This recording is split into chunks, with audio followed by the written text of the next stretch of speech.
dyan nagtatapos. Me, ka-vibes, ikaw ba naniwala ba sa'yo yung taong mahal mo sa mga sinasabi mo? Naniniwala ba siya na siya lang ang nag-iisa sa puso mo? Ay, ka-vibes, ang saya-saya dahil Friday na naman. 'Di ba, ka-vibes?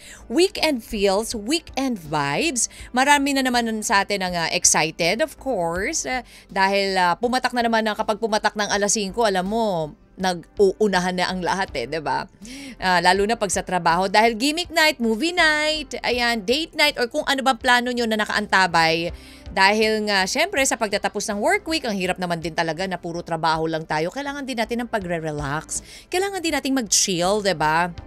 And congrats ka-vibes dahil nakasurvive ka na naman sa isang linggong sakripisyo o trabaho. Kaya make the most out of coming weekend, 'di ba? Dahil isang iglap lang, tapos na agad yan. Ang bilis 'di ba? Parang konting kibot lang. Naku, pasok na naman, Lunes na naman, ganyan. Pero kahit short break lang yan, syempre worth it naman yan.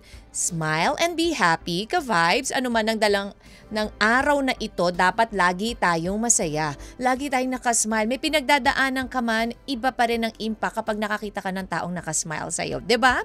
Happiness is contagious. Ika nga, kaya kung gusto mo maging positive ang araw mo, laging ngumiti. Pero wag mo namang samahan ng tawa ha, baka naman iba na kalabasan mo niya, ngiti, tawa, 'di ba? And make sure din, 'di ba? Although sabi nga nila, Kathy G, napakahirap nung sasabihin mo na mag-smile ka kung may pinagdadaanan ka. Yes, of course. Ang hirap mag-smile na may pinagdadaanan, but you have to. You have to try. Kasi kung may pinagdadaanan ka na tapos talagang dinidibdib mo pa 'yan, walang mangyayari sa iyo, talaga malulugmok ka vibes. Ayan na, sabi mo nga before, lahat tayo ay may mga kanya-kanyang problems at pagsubok sa buhay. Pero hindi tayo dapat nagpapatalo dito. Think positive lagi, ka-vibes, at isipin na walang pagsubok na binigay si Lord na hindi natin kayang lusutan. There is always a way, ka-vibes. Yun ang lagi mong ilalagay sa isip mo. Huwag nating hayaan na ang problema natin ang maging hadlang na sa ibang bagay na makapagpasaya sa atin. 'Di ba kung minsan kasi alam mo yon na meron namang way na pwede tayo maging happy, but then masyado tayo nagdudwell doon sa problema. Masyado tayo nagdudwell doon sa pinagdadaanan natin. 'Di ba? Ganun lang 'yung nangyayari. Minsan kahit na ang pagkakamali natin na hindi dapat maging hadlang, dapat maging lesson para maitama natin yung ating mga mali na nagagawa. 'Di ba? Kagaya na lang ng dapat, alam mo yun, yung kagaya na lang ka-vibes ng weekends na naging break natin para magpahinga at maging masaya, dapat we also take a break. Itama yung mga pagkakamaling nagawa natin. Hindi naman talaga lahat tayo ay perpekto. Darating at darating ang point na magkakamali tayo, 'di ba? Ganun lang yun. Kailangan lang nating ayusin ang mga problema natin para hindi na madagdagan pa. Minsan kasi, 'di ba, kailangan lang nating tanggapin yung mga hamon para matutunan natin kung paano umahon dun sa mga pagsubok natin, sa paghihirap na nararanasan natin. Dahil in the end, ang mangyayari din kapag alam mo na kung paano i-handle yung pagsubok na yan, kung paano i-handle yung problema na yan, ikaw rin naman ang makakasurvive dyan, 'di ba? Wala nang hahadlang pa sa pagiging masaya mo. Lahat kakayanin mo na. Ayan, ang hamon na ibibigay sa'yo, lahat ng sugat gumagaling. Kagaya na lang anumang problem, kaya kapit ka lang ka-vibes at tatagan. Tatagan ang iyong sarili, ha? Smile for the weekend. Kaya kagaya na lamang po ng ating letter center for today, hopefully ay maging inspirasyon po ang ating liham na babasahin ngayong araw na ito. And hadlang ba ang hindi pagkakaroon ng kompletong pamilya para maging masaya, ka-vibes? Samahan niyo po ako hanggang alas 3 po ng hapon dito sa Love Me, Kathy G. Of course, ang kasama niyo po ay inyong guidance sa Usaping Pag-ibig, Kathy G. Kaya ka-vibes, tutok lang po kayo and bisitahin niyo rin po ang aming mga social media accounts, ang aming pong FB, YouTube, IG, and TikTok, 92.3 FM Radio Manila, or my FB page, DJ Kathy G. At syempre, tayo po sabayan din napapakinggan. Kamusta naman po sa mga ka-vibes po natin sa 102.3 Baguio and 97.5 Jensen, ka-vibes. Tuloy lang po ang tugtugan ngayong pong Friday weekend dito lang sa Love Me, Kathy G sa 92.3 FM Radio Manila, your favorite music radio ka-vibes. Give your best now. Kasi if tomorrow never comes, hindi mo na mababawi yan, hindi mo na masasabi yan kung ano man yung mga gusto mong sabihin sa isang tao, 'di ba? If tomorrow never comes, anong gagawin mo? Wala na. 'Di ba? Hanggang regrets ka na lang, hanggang pagsisisi ka na lang. Kaya nga everyday, yun ang laging sinasabi sa atin, give your best shot. Maging mabait ka. 'Di ba? Ipakita mo na yung mga dapat mong ipakitang pagmamahal or kung ano man yan dapat na yan na i-share mo sa mga mahal mo. Love me, Kathy G, on a Friday, ka-vibes. Kasama niyo na naman po ako, of course. And kamusta kayo dyan? Kamusta po ang mga ka-vibes po natin ngayong Friday? Ayan na, feel good ba ang inyong Biyernes, ka-vibes? Habang ikaw po dyan ay nagmumunggo. Oo, diba? Oo, alam nyo naman po ang munggo forever yan eh. Friday ulam with, ano ba masarap i-partner sa munggo? Diba? Ang sarap i-partner niyan with fried fish o kaya naman ay lechon kawali, o, 'di ba? Pero pasintabi po sa mga matataas ang kolesterol, sa mga high blood, 'di ba? Pero 'yan naman talagang isa sa mga napakasarap na tandem, na pagkain. Hadlang ba ang pagiging or ang hindi pagkakaroon ng kompletong pamilya para maging masaya? Merong mga nagsasabi na yes, katulad kanina, 'di ba, na si DJ Kiko and Kim, may hadlang yung pagiging 100% happy mo. Pero ano ba yung dapat mong gawin? Ikaw ba ay basta na lang didepende doon sa sitwasyon na meron ka or gagawa ka ng paraan? Abangan niyo po yung ating story for today na babasahin ko, and story coming from Helen. Naku po, ang ating letter sender for today ay talaga naman yung struggle sa buhay, yung mga pinagdaanan niya, talagang magsisilbing inspirasyon sa atin. And ikaw, ka-vibes, kung marami kang pinagdadaanan sa buhay, normal lang naman yan. 'Di ba? Ang importante ay lumalaban pa rin tayo at hindi sumusuko. Yun. Saying hello sa lahat po ng mga nakatutok din sa atin ngayon sa FB Live, sa Facebook Live. Kamusta po kayo dyan? Kila Gloria King, Hans, and Marvin Bunyag Pantoja. Uy, hello Marvin. Good afternoon, Kathy G. Pa-shoutout po kami dito sa Palhi, Calapan, Oriental, Mindoro. Hello po sa inyo dyan sa mga nakatutok sa Oriental, Mindoro. Lagi po kami nakikinig sa 92.3. Pabati po Pantoja at Sampaga family at Arsemo family, Adrian Badal, Depulco family. Araw-araw po ako nakikinig dito sa amin sa Dalhi, Calapan City, Oriental, Mindoro. Wow! Hello sa inyo dyan. Maraming salamat sa inyo pong panonood at pakikinig. William Mortel also. At sa lahat po ng mga nakatutok sa atin sa kanilang mga radyo, ka-vibes natin ng mga OFWs. Kamusta po kayo dyan? I hope okay din kayo. And syempre mga ka-vibes po natin nasa kanilang mga tindahan, sina ate kuya na nakatutok na and waiting sa ating letter for today. And sa mga security guard po natin, ayan, hello po. And Happy Sangyaw Festival in Tacloban. Oo, ang hometown po ng aking tatay. Ayan, in Tacloban. Ayan na, Happy Sangyaw Festival. Oh, alam mo, naalala ko nung maliliit pa kami pag pumupunta kami ng ng Tacloban. 'Di ba? Alam mo yung mayroong baon na matamis. Yan ang aking tsaka yung ng mga binibigay sa akin ng aking daddy. But anyways, ayan, ka-vibes samahan niyo po ako wala pong bibitiw. Abangan po natin ang ating story for today dito sa Love Me, Kathy G sa 92.3 FM Radio Manila, your favorite music radio. Ka-vibes.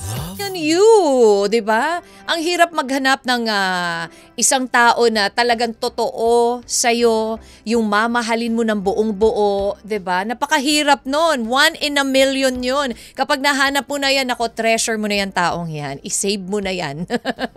Dahil napakahirap niyan na pag nawala pa sa'yo. Di ba? Ikaw ba, ka-vibes, nasabi mo na ba yan? Nasabi mo na yan sa isang tao, you're 1 in a million. Oo, na nakakapagpasaya sa akin. Naks! You're 1 in a million na nagbibigay sa akin ng pagmamahal. Nagbibigay sa akin ng pakiramdam na hindi ko maintindihan. Oy, nako. Ka-vibes, hadlang ba ang hindi pagkakaroon ng kumpletong pamilya para maging masaya? Ikaw ba, ka-vibes, ano ba ang masasabi mo? Abangan niyo po ang ating letter for today coming from Helen. Bakit nga ba umabot sa ganyang katanungan? Hindi ba masaya? Hindi ba kumpleto ang buhay or ang pamilya ng ating letter sender? Papaano kung dumami or sobrang daming pagsubok ang dumarating sa buhay mo? Papaano mo ito lalabanan? Papaano mo iaangat yung sarili mo sa mga pagsubok na yan? Well, sabi nga nila kapag dumating ka sa napakaraming pagsubok, hindi naman masama na you try na labanan. Even na mag-isa ka lang, kakayanin at kakayanin mo yan. You try it on your own, ka-vibes. 'Di ba?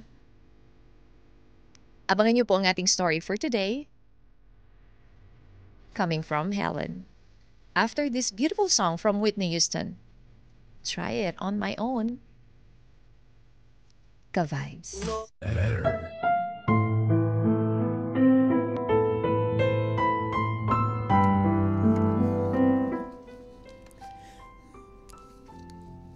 This love letter is from Helen. Dear Kathy G, isang magandang araw sa iyo at sa lahat ng nakikinig sa inyong programa. Ako nga pala si Helen mula Parañaque. Kathy, ipinadala ko sa iyo ang liham na ito dahil sa aking palagay, merong mapupulot na aral sa kwento ng aking pamilya. Magsisimula ang aking kwento sa aming pagsasama ni Dennis. Nakilala ko siya sa simbahan. Parehas kaming miyembro ng choir ng parokya namin. First year college pa lang kami nang magkaroon kami ng relasyon. At Kathy, alam kong kahit lagi kami sa simbahan at nagsisilbi sa mga services, kami ay naging masyadong mapusok. Aminado rin ako, kami ni Dennis na naging mabilis sa mga pangyayari at mga aksyon namin. Matapos lamang ang 6 na buwan ay nagbunga ang aming pagmamahalan at kapusukan. Dahil dito, hindi na kami nakapagtapos ng college ni Dennis. Dahil sa hindi nga kami nakatapos, hindi naging madali ang pagbuo namin ng aming pamilya. Kulang kami sa kaalaman kung gaano kahirap ang buhay at ang bumuhay ng iba. Hindi namin napaghandaan ito, Kathy. Nadala at nagpadala lang talaga kami sa sidhi ng aming damdamin. Sa sobrang tindi ng aming damdamin sa isa't isa, Kathy, hindi lang isa, hindi lang 2, hindi lang 3, kung hindi 7 ang naging anak namin ni Dennis. Oo, Kathy, 7. Kung meron mang mga tagapakinig na umabot sa parte na ito ng aming kwento, nais ko lang sanang sabihin na mag-isip muna kayo ng maigi. Bago kayo bumuo ng pamilya at magkaanak, payo ko lang na huwag kayong maging padalos-dalos sa inyong desisyon. Mag-isip kayo at siguraduhing matatag ang inyong mga damdamin. Pero Kathy, hindi naman ako nagsisisi. Dahil naging masaya ang aming buhay pamilya kahit nahihirapan kami sa pagsustento sa mga bata. Pero, Kathy, akala ko ang pagkakaroon ng 7 anak na ang pinakamahirap na aral na ibinigay sa akin ng buhay. Nagkamali ako. Higit pa sa inaakala ko, ang hirap na pinagdaanan ko. Dahil dumoble at minsan nga ay triple pa ang hirap. Ang pagtataguyod ng aming pamilya ng mag-isa ang halos magpasuko sa akin sa buhay. Oo, Kathy, nagkaroon ng ibang babae si Dennis at nagkaroon siya ng anak sa iba. Nung nalaman ko ang katotohanan ay binigyan ko pa siya ng pagkakataon na itama ang pagkakamali niya. Sinabi ko pa sa kanya na wala akong problema kung magpapakatatay siya sa magiging anak niya. Pero dapat ay manatili siya sa amin bilang asawa ko at ama ng mga anak namin. Unang-una, dahil kailangan ko ng katuwang sa pagpapalaki sa 7 naming anak, Kathy. Pero pinili ni Dennis ang buhay na kasama bago niyang babae at ang magiging anak nila.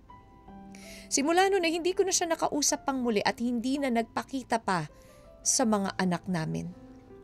Dahil wala akong ibang magagawa kundi tanggapin ito, ay ginawa ko na lamang ang lahat para maitaguyod mag-isa ang 7 naming mga anak.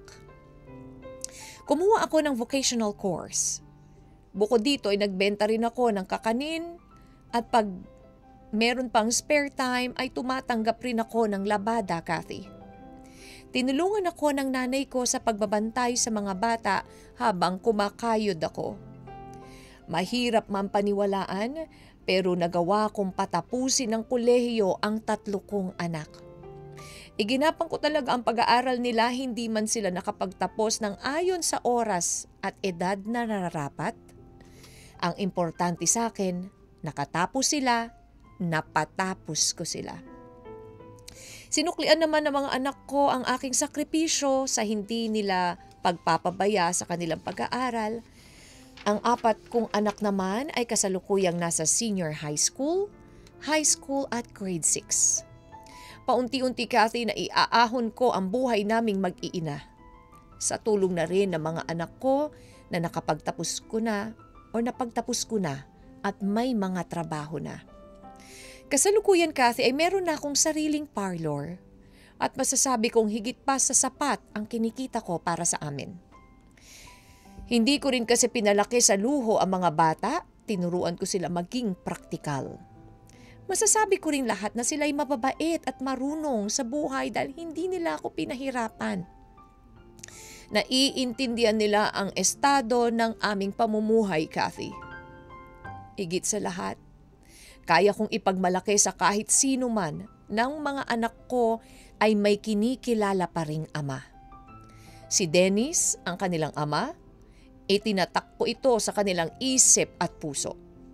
Hindi man nila ito nakasama pero lagi kong pinapaalala sa kanila na baliktarin man ang mundo ay hindi magbabago ang katotohanan na bunga sila ng aming pagmamahalan. Lagi kong pangaral sa kanila na hindi nila dapat kamuhian ang kanilang ama at ipagpasa Diyos na lamang ang kaligtasan at kasiyahan ni Dennis. At lubos-lubos ang galak ko, Kathy, dahil naririnig ko sa iba naming kamag-anak o kaibigan na kapag tinatanong nila ang mga bata tungkol sa kanilang ama, wala ni isa silang masamang sinasabi tungkol dito. Kaya, Kathy, sa lahat ng pamilyang natulad din sa aming pamilya, sana'y magsilbing paalala ang aming kwento na hindi hadlang ang pagiging broken family para maging masaya. Hindi madaling gamutin ang sugat ng kahapon pero maari nating piliin na huwag na itong lagyan pa ng asin. Bagkos ay gawin ang lahat para ito ay tuluyang maghilom. Hanggang dito na lamang, Kathy. At maraming salamat sa pagbasa ng aking liham. Sana'y kinapulutan ng aral ang aking kwento. Maraming salamat sa inyong lahat and more power to your station. Lubos na nagpapasalamat at nagmamahal, Helen. Diba? Patuloy lang ang pangarap. Kasi kapag nangarap ka, ang sarap kaya mangarap tapos natupad mo yung pangarap mo, then wala kang ginawa at all. Diba? Yung mga hirap sa buhay na yan, normal lang yan. Katulad na lang nitong, wow, nakakabilib itong ating letter sender na si Helen. Talagang inspirasyon ang kanyang pong letter na isinare sa atin, ang kanyang story na isinare sa atin. Imagine that. Pero hindi naman sa mahilig din tong asawa mo itong naging boyfriend mo Imagine, not just once, 2, 3, 4, 7. Talagang pang basketball team Oo, ang kinareer nitong at hindi pa nakontento do sa 7. Naghanap pa ng iba. 'Di ba? Ito talaga mga kalalakyan kung minsan hindi mo maintindihan Nandyan na pero naghahanap pa ng iba. Yan, yung hirap sa atin wala tayong contentment. But then, believe nga tayo dito kay Helen and despite ng pag-alis, despite ng pag-iwan sa kanya ng kanilang itong ama ng kanyang mga anak na si Dennis, hindi siya naging hindi siya nagkaroon ng galit, ng puot at watso doon sa kanyang boyfriend o sa ama ng kanyang mga anak. At maganda pa ang sinabi niya dito, 'di ba? Yan yung mga magandang halimbawa, 'di ba, na ka-vibes na hindi agad sumusuko. Tuloy lang kasi siya may pangarap siya para doon sa mga anak niya Ikaw ka-vibes, susuko ka ba sa iyong pangarap? 0916-563-1777. Yan po ang ating text line para po sa inyong mga reaksyon at payo or gusto nyong i-share sa atin pong letter for today from Helen or siyempre sa ating pong FB Live. Sa mga nanonood at nagbibigay po ng payo sa ating FB Live, hello po sa inyo dyan.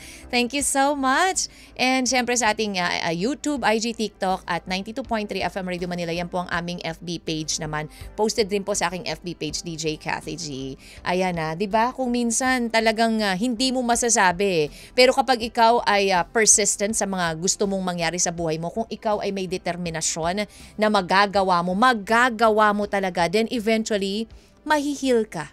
'Di ba? Nasa tao lang naman yan kung gusto mong mag-heal sa mga sugat na ibinigay sa'yo ng mga taong minahal mo. Payuhan po natin si Helen Ka-Vibes. Dito lang yan sa your favorite music radio. 92.3 Ka-Vibes. Ikaw lang ang mahal hanggang dulo. Marami nagsasabing ganyan pero hindi naman totoo. Minsan, 'di ba? Sasabihin hanggang dulo ikaw ang mahal ko. Pero nung ending, pagpapalit ka pala sa iba. Oh, 'di ba? Ka-Vibes, you're still listening to Love Me, Cathy G. Ayan, hadlang ba talaga ang hindi pagkakaroon ng kompletong pamilya para maging masaya? Yan po ang ating Cathy G as, ang ating pong letter sender na si Helen. I-share po ang kanilang storya ng buhay, naging mapusok nung sila'y bata pa ni Dennis, first year college. Ayan ha, in 6 months na pagkakaroon nila ng relasyon na buntis. Hindi lang isang beses, kundi umabot po ng 7 ang kanilang naging anak. At akala nila yun na yung magiging magbaband sa kanila together. Dahil syempre 7 na yung anak, tapos ang hirap pa ng buhay, kailangan nilang buhayin yung 7 na yon. Pero hindi pa nakontento yung kanyang asawang si Dennis, naghanap pa ng ibang babae. At nabuntis din ito. At ang worst, imbis na siya ang piliin, si Helen, pinili pa yung babae ipinalit sa kanya. Binaliwala yung 7 anak. At itong si Helen, over dun sa babaeng nakilala at magkakaroon nila ng anak. Diba? Ang sakit. Ang hirap para sa isang babae na papaano niya bubuhayin yung kanyang 7 anak na wala siyang sapat na trabaho, walang enough education. Pero hindi yun naging hadlang at hindi nagtanim ng sama ng loob po ang ating letter sender dahil sa halip, lumaban, nag-aral, itinaguyod ang kanyang mga anak. Ayan. At ngayon maganda na ang estado sa buhay ni Helen. Alam niyo po ba mga ka-vibe, despite of coming from a broken family, may mga individuals pa rin na nakakahanap ng paraan para maging happy, para maging masaya. At ilan sa mga paraan na ito ay ang pagfo-focus sa mga positive na relasyon, pagiging active sa iba't ibang hobbies, activities, madalas na pagkakaroon ng time for reflection at maintaining optimism. 'Di ba? Kung ikaw naman talaga ay meron kang focus, meron kang gustong mangyari sa buhay mo, hindi naman malabo yan na mangyari. Ito po ang mga reaksyon at payo para sa ating letter for today. From text line, sabi ni Engineer Tadeus Conti, una sa lahat saludo ako sa iyo Miss Helen. Sa kabila ng pagsubok at unos na nalasap mo sa buhay nyo, still na itaguyod mo mag-isa mapagtapos ng kolehiyo, yung 3 mong anak. Diba, isa kang huwaran at bituin aming tinitingala sa kabila ng mga sugat at tinik na iyong tinahak, buong tapang at lakas ng loob ang iyong sandatang ginamit at higit sa lahat, nagkaroon ng pagpapatawad at pagpupunyagi na hindi naging hadlang upang marating ang tugatog ng tagumpay. Isang katangian at ehemplo na dapat pamarisan at iluklok sa pedestal. Muli Miss Helen, tanggapin mo ang pagsaludo ko sa iyo. Wow! Well said Engineer Tadeus Conti. Thank you sa iyo. And Darwin Rosel, hindi po Cathy G, lahat po tayo may karapatang sumaya. Oo naman, nasa sayo na lang yan. Gusto mo talagang sumaya, diba? Miss Mayet de Guzman Ponce, nice story. I'm proud of Helen. She raises her children well in simplicity and with pure heart, 'di ba? God bless you, Helen. No? Nakakaiyak ha, 'di ba? Yung iisipin mo na isang ina na parang paano ko 'to tataguyod? Wala naman akong enough na financial. Erwin Velasco says, for me, it's a no po. Hindi ito hadlang para maging masaya ka. Though, ito, to answer the question kanina nga na, hadlang ba ang hindi pagkakaroon ng kompletong pamilya para maging masaya, which is sinagot po ng ating sender? Hindi. Gaya halimbawa, ng napapanood natin sa teleserye na hindi sa sobrang yaman nila ay pinapaalagaan na lang ang bata sa yaya at nagiging mas nagpapakamagulang pa nga ang mga ito sa mga alaga nila. Kaya ang ending, nagkakalayo ang loob nilang pamilya. 'Di ba? If you really want din naman na talagang maging happy, ikaw mismo mag-effort ka din. Give time. Marvin Bunag Pantoja, good afternoon. Kathy G, pa-shoutout po kami dito sa Palhi, Calapan. Yeah, I think nabasa na natin to kanina. Thank you Marvin Pantoja. Hello ulit sa inyo dyan sa Calapan, Mindoro. William Mortel, ay maiba pa siyang kinakasama na babae. Yun yung nasakit, no? May iba pang kinakasamang babae. Hindi pa nakontento talaga. But anyways, thank you ka-vibes at syempre standby. Farges Real and Marvin Bunag at sa lahat pa rin po ng mga nanonood at nagbibigay po ng reaksyon at payo sa ating Facebook Live. Hello po sa inyo dyan. Maraming salamat to my BFF Sheila Gutierrez. Hello. Ayan. And my best buddies Dawn and Attorney Will. Thank you so much sa inyo pong pagsuporta at patuloy na panonood at pakikinig po sa Love Me, Kathy G. Dito lang sa 92.3 FM Radio Manila, your favorite music radio. Ka-vibes. Ed Sheeran, Ka-vibes. And you're still listening to 92.3 FM Radio Manila, your favorite music radio. Ka-vibes, Love Me, Kathy G. Ano ba yung photograph na meron ka dyan, ka-vibes? Yung pagkatago-tago mo noon pa. Ay, meron ka ba dyan sa wallet mo? Diba dati, usong-uso kasi talaga yung naglalagay ng, ng picture sa loob ng wallet, diba? Oo, sabi nila panakot daw yun eh. Photograph. Ka-vibes, hadlang ba ang hindi pagkakaroon ng kompletong pamilya para maging masaya? Yan pong ating Kathy G. As. Again, ang ating pong story, to wrap it up, ang story po natin ay tungkol nga po kay Helen na nagkaroon, maagang nabuntis, nagkaroon ng 7 anak, iniwan ng asawa, pinagpalit sa iba.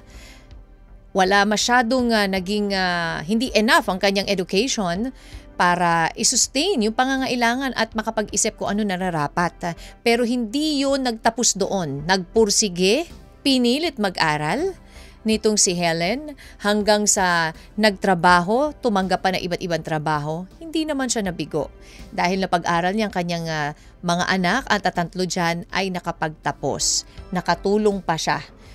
Nakatulong na sa kanya yung 3 niyang anak. At ngayon nasa high school na rin yung iba pa niyang mga anak na mga bata. Ayan, ako talaga naman, 'di ba? Hindi natin masabi talaga kung ano ang ang magiging ikot ng kapalaran para sa atin. Alam niyo po ba na ayon sa 2020 census ng PSA, sinasabi na ang average household daw ay binubuo ng 4.1 na katao. Ayan, according to Philippine Statistics Authority yan, ka-vibes. And basa pa tayo ng mga reaksyon at payo for Helen. Ayan, napakaganda ng binigay or isinare na story sa atin ni Helen. Talaga namang nakaka-inspired. Sa paglipas ng panahon, nakikita ko yung realidad ng buhay na ang tanging sandata mo lang ay sarili mong kakayahan. Kathy G, good afternoon. And well, para sa akin, kailanman hindi naging hadlang ang hindi kompletong pamilya para maging masaya. At the age of 24, sumakabilang buhay ang aming ama. Yung bunso namin noon ay 10 years old pa lamang. Normal lang ang magluksa. Subalit sa paglipas ng panahon, mas pinatibay kami at naging pulido pa. 100 man ang lungkot at bigati, ipinalit naman sa amin ng 1,000 saya. Sa madaling salita, kung tayo ay hindi pabigat sa buhay, tiyak masaya ang paligid o ang mga taong mahal natin. Ayan. Thank you, Fire Jezreel. And happy 17th birthday kay Gian Earl Los Baños. Binabati na iyong mga magulang na sina Mami, Mami Grace at Papa at ang kapatid mo, Bayaw at Hipag at Lola Pamangkin. Ayan, si Ate Grachelle and Kuya Zairo, Glyza and Kuya, Delson and Gio, Gabriel, Pinig, Carlo, Ate Krisha, ayan, Gerald Vince, Pango at Mamay Corazon. Wow, at ang buong pamilya. Ayan, thank you, Farj Israel. Sabi ni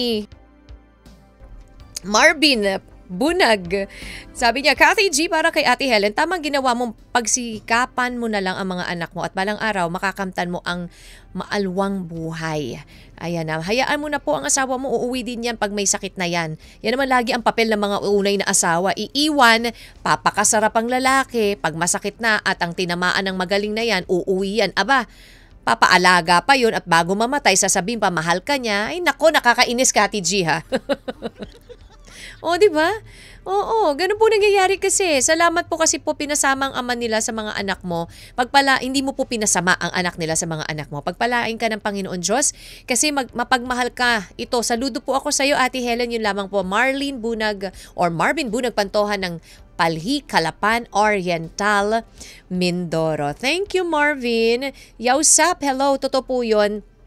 Sabi nila, maging masaya na di na kumpleto ang pamilya kaso pakiramdam ko may kulang sa'yo. Pabati po, JSL Fashion Couture, Imus Cavite, Latona, Jonathan, Tess, and Ian. Ayan. Thank you, Yausap. Thank you pa rin po, Ka-Vibe, sa inyo pong patuloy na pakikinig at panonood po sa atin pong Facebook Live. William Mortel, hello, good afternoon to you. Miss Altesa Sino Cruz also. Thank you so much, Ka-Vibes. At syempre, tuloy pa rin po tayo sa tugtugan ha. Kaya huwag kang bibitiw. Siyempre, tayo po'y napapakinggan sa 102.3 Baguio, 97.5 Jensan. I-text mo na rin, Ka-Vibes pala, ang iyo pong hula sa ating title for today. Naku naman, 0916-563-1777. At lagay nyo rin po ang inyong reaksyon at kasagutan for a chance to win 500 pesos. Kaya walang bibitiw. Tuloy lamang po tayo sa tugtugan dito sa Love Me Kathy G sa 92.3 FM Radio Manila, your favorite music radio. Ka-Vibes. Again, diba? Yan po ang ginawa nitong si Helen. Starting over again after siyang iwan ng kanya pong boyfriend or kinakasama or ama ng kanyang 7 anak. Kaya na after siyang ipagpalit sa iba, starting all over again on her own, walang katulong na kaagapay para dito sa pagpapalaki, pagtaguyod ng kanilang mga anak. Ayan. Ako, maraming salamat po ha sa lahat po ng mga nagbigay po ng reaksyon at payo sa mga na-inspired sa atin pong story for today. Talaga naman, nakaka-inspired ang story na sana lahat po ng tao na may pinagdadaanan sa buhay ay hindi basta-basta sumuko at gawing inspirasyon ang lahat ng dumarating sa kanilang inspirasyon, yung hirap na kanila pong nararanasan. Ayan. Thank you, Ka-Vibes. And sa lahat din po na sumama sa akin at nanood po sa Facebook Live. Alam nyo, Ka-Vibes, gaano man kahirap ang pinagdadaanan natin sa buhay, for as long as pursigido tayo na bumangon at lumaban sa hirap na dinaranas natin, makakamit natin ang tagumpay. And believe ako sa tatag at tibay ng loob mo, Helen, despite ng pagiging single parent mo, inayos mo ang buhay ng mga anak mo at pinalaki sila ng walang galit sa puso, lalong-lalo na sa kanilang ama na tumalikod sa kanila sa responsibilidad. Ayan ha, walang mahirap sa taong may pangarap. Lahat ay pwedeng makuha basta maging mahinahon at wag lang kakalimutan ang magdasal. We salute you, Helen, for being a good parent, a good mother, and a good person. Ayan, dahil walang galit na itinanim sa iyong puso. At magsilbi kang inspirasyon sa lahat ng mga nanay, magulang at tao na nawawalan na ng pag-asa pag dumarating ang mga pagsubok sa kanila. Thank you again for sharing your story with us. At dun sa mga gusto pong mag-share ng kanila pong story, again and again, email lang po kayo sa lmtkathyg@gmail.com or mag-PM po sa 92.3 FM Radio Manila. That's our FB page or my FB page, DJ Kathy G. Thank you, Ka-Vibes, for keeping me company. Ayan, syempre, Biyernes ngayon. Happy weekend. Enjoy your weekend, everyone. And of course, tomorrow, hindi pa natatapos, magkarinigan tayo dahil OPM Hitback. Mga kasama niyo po ako alas 10 hanggang 1:00 ng hapon sa ating OPM Hitback. Ka-Vibes. Ayan ha. At relax and chill lang. Ngayon pong weekend. Nasarap mag-relax pag weekend, no? Pero, yan ha. Yes. Mm-hmm. At syempre, bigla ka na sumusulpot dyan. Kaya after ng inspiring story from Love Me Kathy G, ngayon mabubuhay kayo. Oo. Parang walang buhay ka nga agad buhay na buhay ka agad ang inyong merienda because it's time for Banana Crew. 3 p.m. hanggang 5:30 p.m. po yan, mga ka-vibes. Syempre kasama ang tambalang Jai Kim. Oo, I think natanong ko naman na kanina to, 'di ba? Yung Yes. happiness So, 'di ba? Hindi naman hadlang ang pagkakaroon ng yung hindi complete family. Sa iba. Para sa Ayan, iba. oo. Pero sa akin sa'yo, yung sagot ko kasi may hinahanap pa rin ako. may hinahanap ka. So, kulang parang, yung, parang feeling ko kulang yung existence ko as a human. ay, talaga ba? Parang ganun. Parang kapag may problema ka kasi, parang wala ka ng Parang, tama. Parang ganun. Parang wala kapag ka hindi ng, complete yung family, Yes. tas may pinagdadaanan ka sa buhay, parang Doon ko pakiramdam nafe-feel mo, na parang hindi pa rin talaga. happy. Ayan. For you, kailangan complete family para Yes. maramdaman mo ang 100%. 100, yes. percent na happiness. But you're happy now. Yes, I'm happy naman. Oh, mukha ka namang inspired. Kailangan. Kailangan, Yan. syempre, kailangan laban sa buhay. Parang si Yes. Helen lang. Parang ating letter sender lang na si Helen. Correct. Ama, imagine mo, 7 yun Pero Dami, naitaguyod niya at naibangon niya sa hirap. Diba? Ang kanyang pamilya. Anyways, ka-vibes, susunod na po ang Tabayanan Banana Crew. Again, makakasama niyo po DJ Kim Shorbine, DJ DJ Jai Jai Ho. Ho. Susunod na yan dito lang sa 92.3 FM Radio Manila, your favorite music radio, Ka-Vibes! Love Me.